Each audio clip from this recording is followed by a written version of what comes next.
especial al nou director general, el senyor Carles Llorens, per estar avui amb nosaltres. Fa pocs mesos que tenim un mes, per tant, ni en plural, diríem poques setmanes que ostenta aquesta responsabilitat, i era molt important per a nosaltres que estigués avui aquí, doncs, amb aquesta assemblea, encara que reconeixem que es tracta d'una assemblea de tancament d'un cicle, d'una assemblea doncs, amb una època potser una mica especial.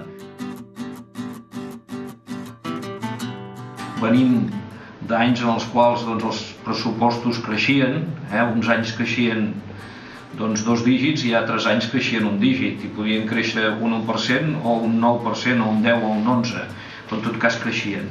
I en canvi ara anirem en situacions en les quals això no passarà.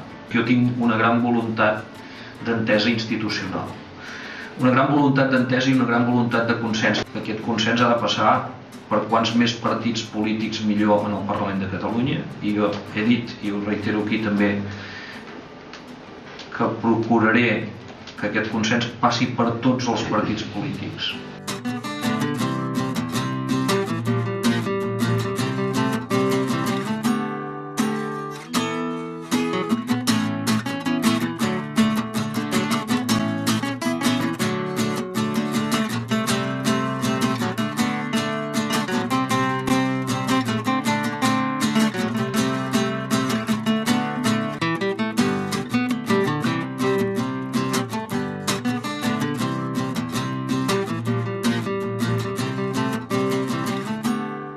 Segons la nostra opinió, els comptes anuals de l'exercici 2010 adjunts expressen en tots els aspectes significatius la imatge fidel del patrimoni i de la situació financera del Fons Català de Cooperació al Desenvolupament el 31 de desembre de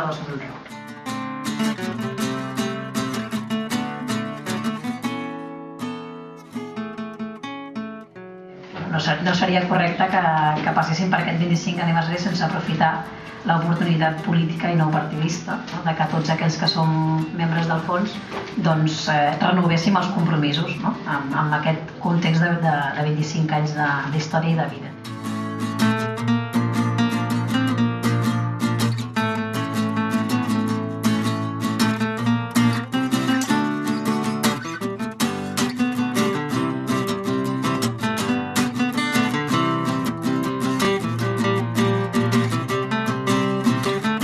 Ja es va dir ara fa més de 2 assemblees que hi havia la voluntat de no tenir una cartera de projectes que fos molt elevada.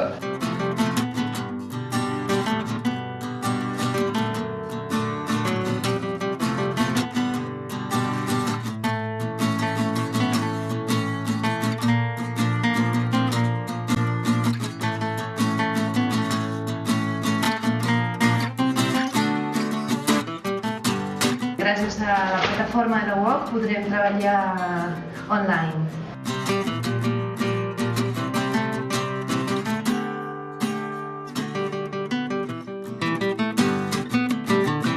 A part de les 2 àrees que per lògica són les més grans en quant a número d'estudiants, que és tot el que afecta al món dels negocis i tot el que afecta al món de la tecnologia, la tercera àrea en importància per nosaltres en el camp del postgrau és la cooperació. En aquests moments tenim al voltant de 3.000 estudiants en aquest àmbit.